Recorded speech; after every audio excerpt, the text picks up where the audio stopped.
The first rule of simple physics in the atmosphere is heat is proportional to pressure.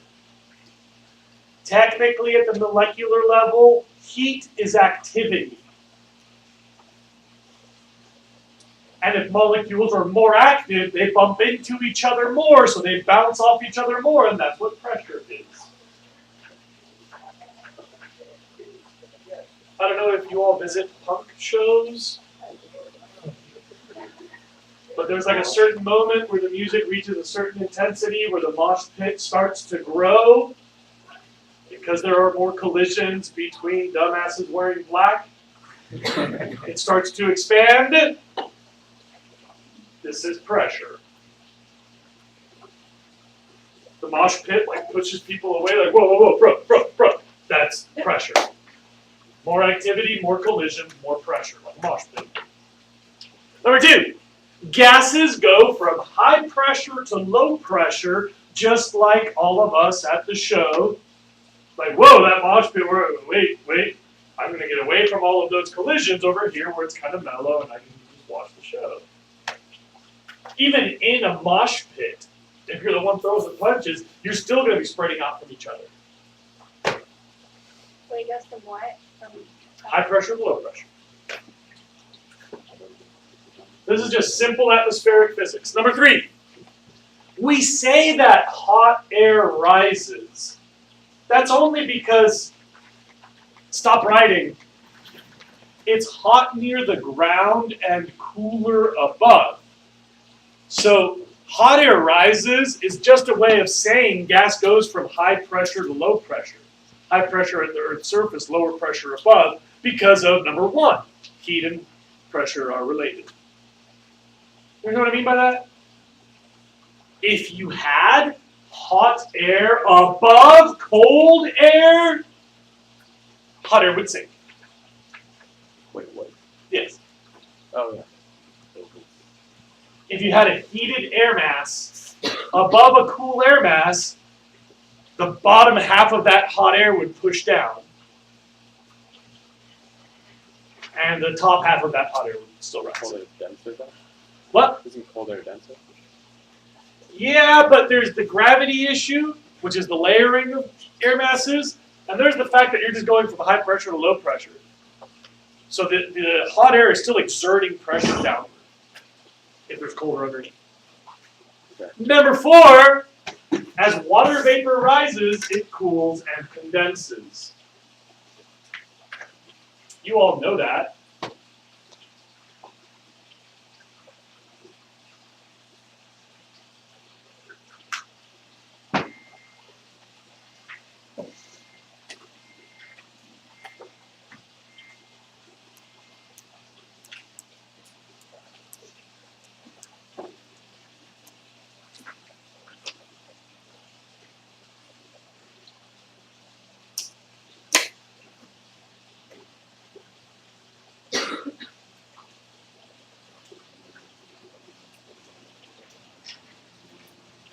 Please look up. Because of those patterns, remember some things that we've laid out so far. This is not coming out of nowhere. If you try to just wake up now, you're totally screwed. Based on what you've already heard in the last hour and a half of lecture that was relevant to this, and the last 10 minutes that were relevant to the class, the surface of the Earth is the heat source. Remember that? Light comes from the sun, heat comes from the ground. So any air which is sitting on the Earth will be heated by the Earth, and because it's hot, it will rise and cool, and as it becomes cold, it'll fall. The place where all that air is piling up on itself, like here where it's all falling onto itself, or here where it's all slamming into itself, that makes high pressure zones. And the parts of the atmosphere where air is leaving has an absence of particles, those are low pressure zones. So rising and falling create surface motion from high to low. There's no place to start that explanation. So the surface of the earth heats the air, so it rises, so then it cools and it falls, and you can't fall where air is rising, so it kind of displaces, and you get these wheel things, resulting in high and low pressure zones. Look at me. As that surface wind passes the earth, it picks up heat and moisture, which rises and then cools and then condenses and makes rain, so that you're left with cooler air that is now dry, which will fall. Those are called convection cells, and you have to know that too. Convection cells. Are the H and the L in the upper right graphic high pressure and low pressure? Yes. I should have done that over here too.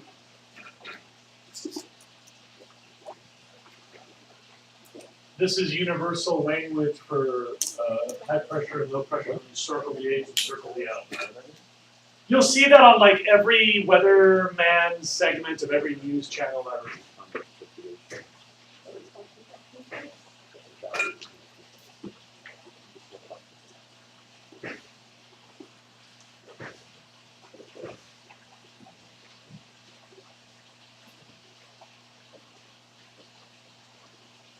Now I gotta keep going. And then I'm gonna ask for questions, but not yet, so hold your thought. Please look up. Our planet has a certain amount of heat because we're a certain distance from the sun and a certain amount of light hits us, so we get a certain amount of heat from light made into heat. And we have a certain amount of water vapor. Water vapor is special because it can go from gas to liquid within our atmosphere inside of the 90% where most of the stuff lives. So because of the size of the earth and the amount of water, plus the size of the sun and the distance of the sun, which gives us the amount of heat, basically it's details, the baby Jesus said so. Our convection cells are a certain size, and our planet can hold 6 of them.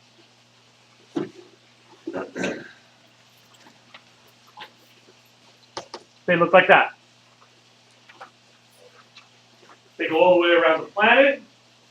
There's areas of wind, rising, rain, high altitude wind, cooling, downdraft.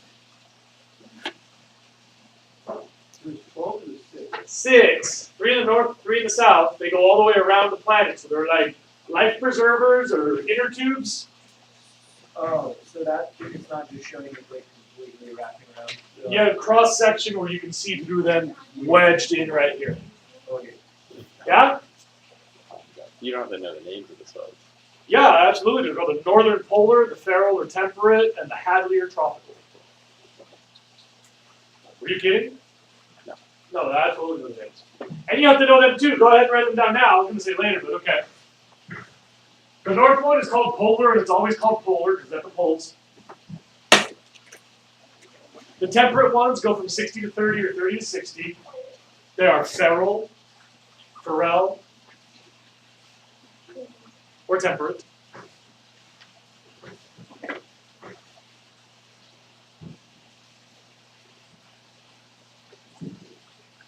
Good work today. Way to show up. Are you dying? Are you asleep? Yeah. I get sleepy. I get sleepy.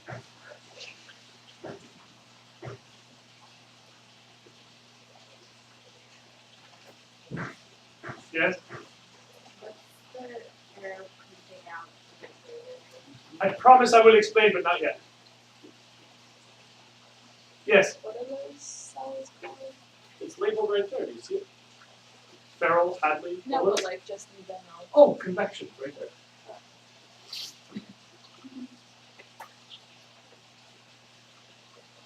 Can you like say what's going on when there's like cool going in and hot going out through the planet? I will, but not yet.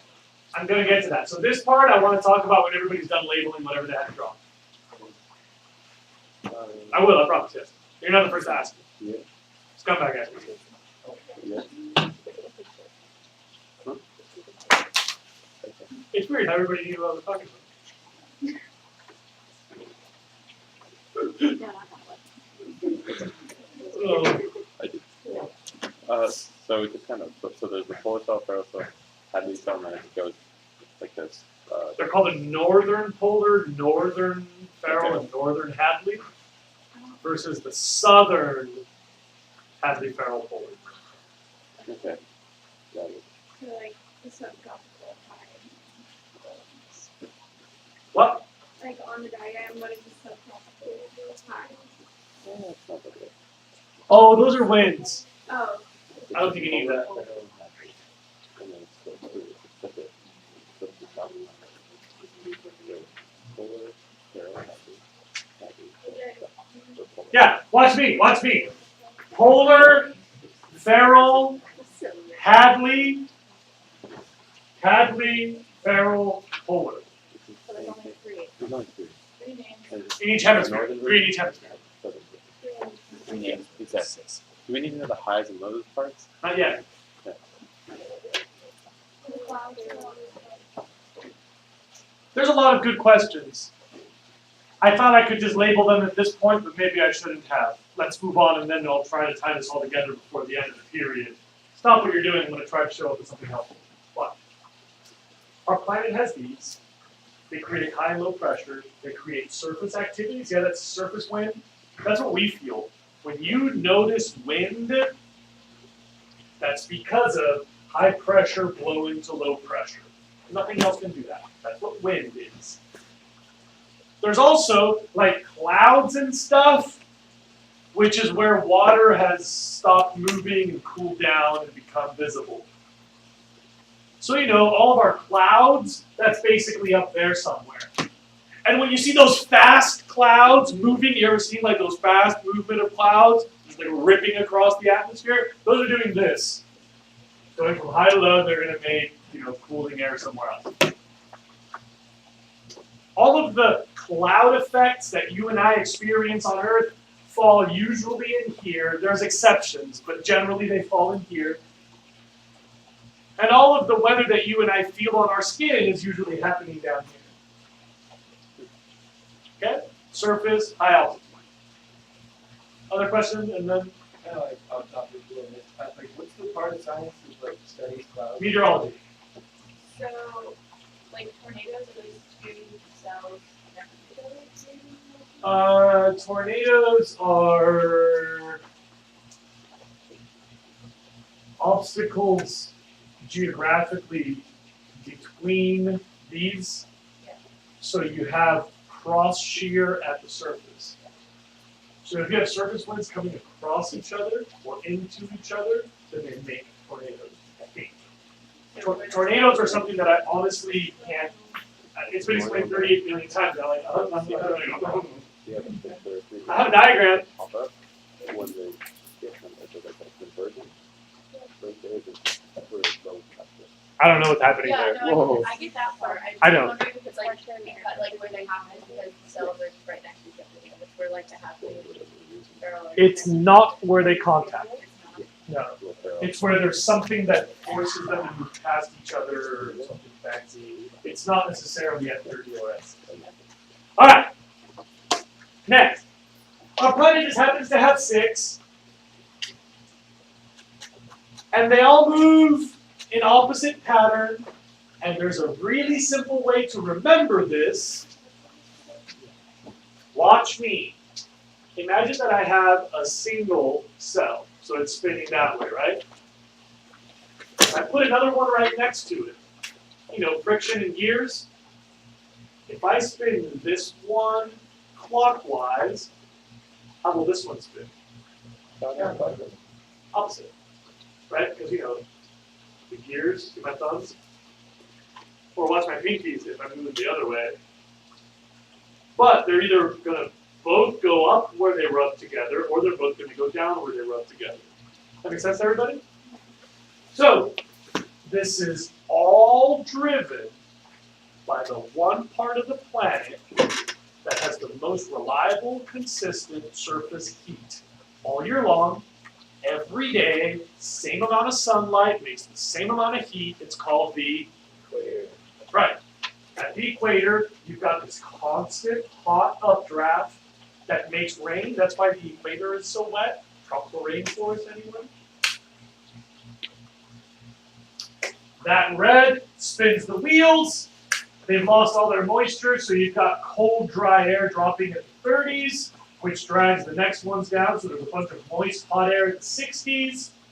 So the driest deserts on the planet are the poles, 90 north and 90 south.